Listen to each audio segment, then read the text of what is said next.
For centuries, humans controlled the Earth, creating a virus that provided intelligence to apes.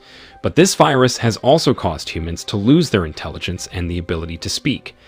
This caused a war between humans and apes, but there was an ape that could make humans and apes live in harmony. His name was Caesar. But Caesar had died, and the other apes were carrying out the last ritual to commemorate Caesar. Many generations after Caesar's death, one day, there were 3 young apes climbing the highest cliff to look for eagle eggs. Those apes were Noah, Anea, and Suna. They got 3 eagle eggs, but according to their tradition, they had to leave 1 egg. They needed those eggs for a coming-of-age ceremony. Noah didn't get the egg, but he happened to see another nest on the highest cliff, the most difficult to reach, but he still climbed the cliff. Noah almost fell, but he finally managed to get the egg. They were shocked to find the blanket on the horse they were riding on was missing. Turns out, the blanket was taken by someone. They chased that person, arriving near the valley. Actually, they were forbidden to cross the valley, but Anea took the courage to take the blanket that was hanging on. There was blood on the blanket, but it wasn't ape's blood. It was human blood, which they called echoes. Arriving at the village, the villagers greeted them happily. Noah's mother was also happy to see her son succeed in getting an eagle's egg on the highest cliff. The mother told Noah to meet his father, who was an ornithologist. Noah's father was proud of his son, who succeeded in climbing the highest cliff, but he sniffed the smell of human blood on Noah's blanket. The apes clans thought that humans were enemies, so Noah's father sent his soldier to find the human. At night, Noah was repairing his mother's fish dryer. He was shocked to see a human scavenger in the hut. The human stole their fish, and worse, Noah's egg was broken because of the human. Afraid that his father would be disappointed, Noah decided to look for a new egg that same night. Noah went looking for a replacement egg, but that night he heard noises coming from the forest. When he checked it, Noah found lots of apes killed, and he didn't know them. It was Noah's father's troops who had killed them, and suddenly, another troop came over. Noah was hiding, finding out that the troop was led by a gorilla. They came here to look for humans. Unfortunately, Noah's horse came out, so the troop used it to look for Noah's clan. The troops led by the gorilla slaughtered all of Noah's clan using their electric shock device. Noah's father asked Noah to help, and Noah rushed upstairs. Noah and his father freed all the eagles. Then the gorilla came, causing the fight unavoidable. In that fight, Noah fell from a height, electrocuted by the gorilla. When Noah woke up, Noah found himself alone. There was no one else in his village, even his father had died. Of course, Noah was so sad, and he immediately buried his father, while promising to bring all his clan back home. On his way, Noah was followed by his father's eagle, and he found his mother's clothes on the road. This was Noah's first time to see the outside world. The eagle always followed Noah, but it didn't make friends with him. Noah continued his journey, seeing smoke on a cliff, then immediately checked it. It led Noah to a place where he met an orangutan named Raka. Noah explained that his entire clan had been murdered by a raider tribe of apes. Raka said his friend was also murdered by the troops. Then Raka showed a book to Noah. Turns out Raka was a follower of Caesar. Raka explained that Caesar was kind, uniting humans and apes. Caesar was the leader of all the apes clan from ancient times, and Raka was one of Caesar's followers. But unfortunately, all of Caesar's followers had been slaughtered, and he was the only one left. Noah told Raka that he had seen humans, and he thought humans were just annoying. But Raka said that there was a time when humans and apes lived side by side, and it was because of Caesar. At that time, they saw a human who often stole Noah's fish, and it seemed like the human followed Noah. That's why Raka decided to follow Noah's journey, because he really wanted to meet humans and study them. At night, when they were resting, the human came back, approaching Raka and Noah. Looked like the human was very hungry. Raka gave her food, and out of pity, Raka also gave her a blanket so that she wouldn't get cold. The situation has been reversed. The human has now become like an animal, while the animal actually has human-like characteristics. That night, Noah was walking around. Then he arrived at the observatory. There, Noah saw a telescope which could see stars. Noah didn't know anything, so he immediately looked into it and was very surprised by what he saw. The human also followed Noah, looked into the telescope, and gave the same reaction as Noah. Feeling that the human had something in common with him, Noah finally agreed to take the human along with them. On the way, they saw several herds of zebras, which they called striped horses. Suddenly, some humans appeared, drinking water in that place. They thought humans were almost extinct, but it turned out there were still many of them, living like the animals in the forest. Noah would still go looking for his clan, and Raka would stay here, giving Noah Caesar's necklace. Suddenly, a masked troop appears, immediately attacking the humans to look for the kid. Noah felt sorry for the kid who was being chased, so he wanted to help. The kid entered the wheat field, so the gorilla sent his troops to surround the field. Suddenly, the kid shouted. With Raka's help, they were able to get away from the raiders. Managing to escape, Noah and Raka were surprised because the kid could talk, even shouting Noah's name. She said that her name was May.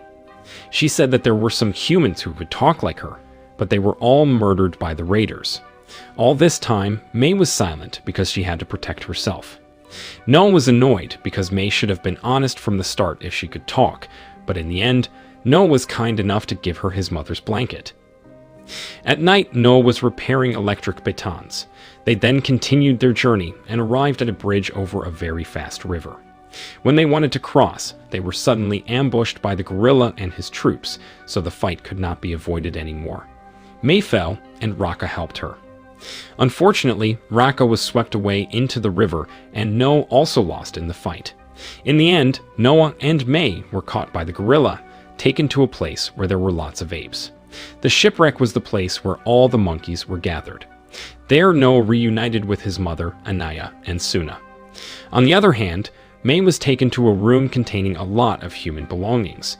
It turned out that the room belonged to a man named Trevathan, a human who has allied himself with the apes and served Proximus, Ape King.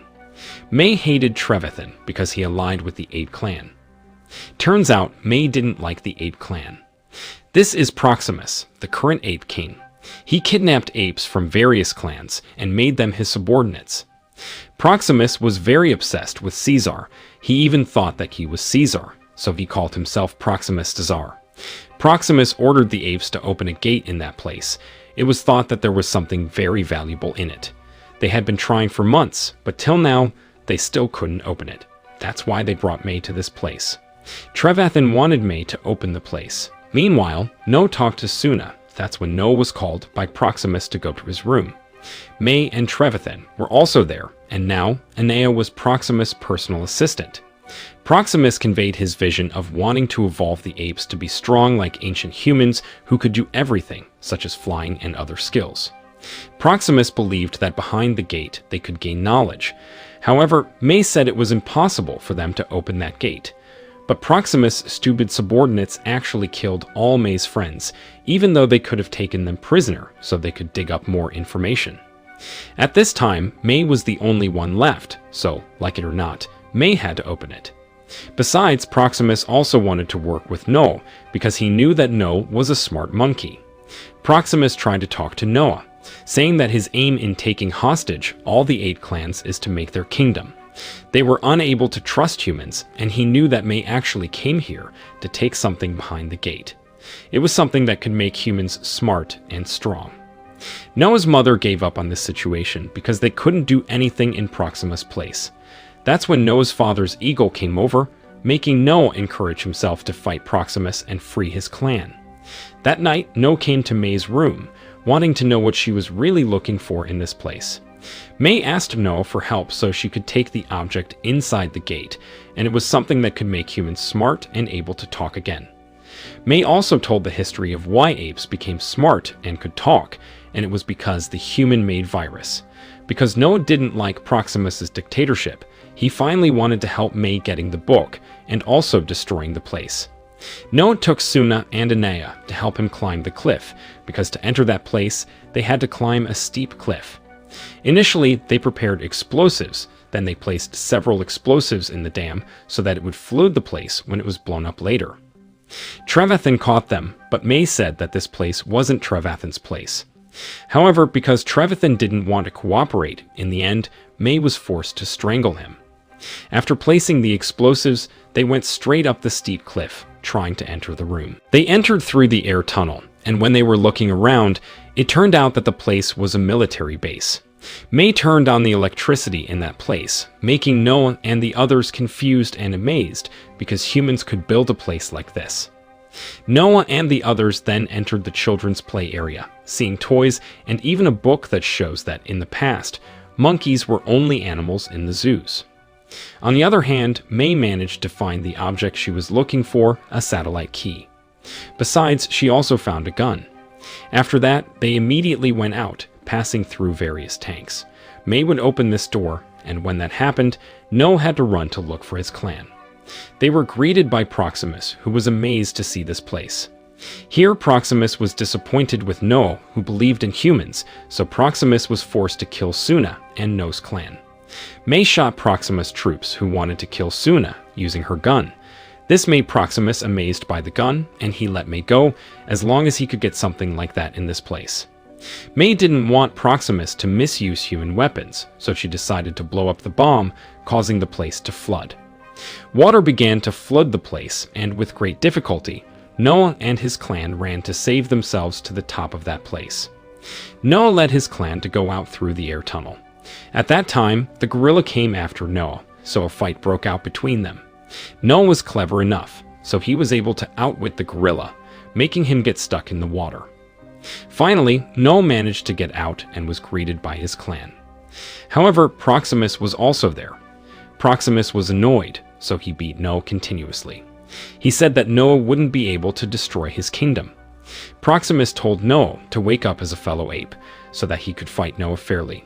Noah sang the song, summoning the eagle. It made all of Noah's clans sing along, making the eagles came attack Proximus. In the end, Proximus died, falling into the sea, and Noah has now succeeded in becoming a leader, replacing his father. Noah managed to bring all his friends back home, and they could live happily again. May came to say goodbye to Noah, and Noah finally found out that humans don't want to share the world with the apes. Noah also said that he would rebuild the planet of Ape. They would be much stronger, but still have compassion. If Raka were here, he would definitely tell us how Caesar overcame this and made humans and apes live in harmony. May was moved and gave up her intention to shoot Noah. Noah then gave Caesar's necklace to her, and May finally left. Noah went to take Suna to a place they had never been to. On the other hand, May took the key to a laboratory headquarters where humans lived. Turns out there were still many intelligent people who survived the virus, but they couldn't do anything because the communication device no longer existed. That's why they used the key to turn on the satellite, looking for a signal. Finally, there were other humans who responded to them, and they were also looking for other survivors. On the other hand, Noah took Suna to a telescope to look at the star he saw before. The end. If you enjoyed the video, please give the video a thumbs up and subscribe to our YouTube channel to stay tuned for more upcoming recaps.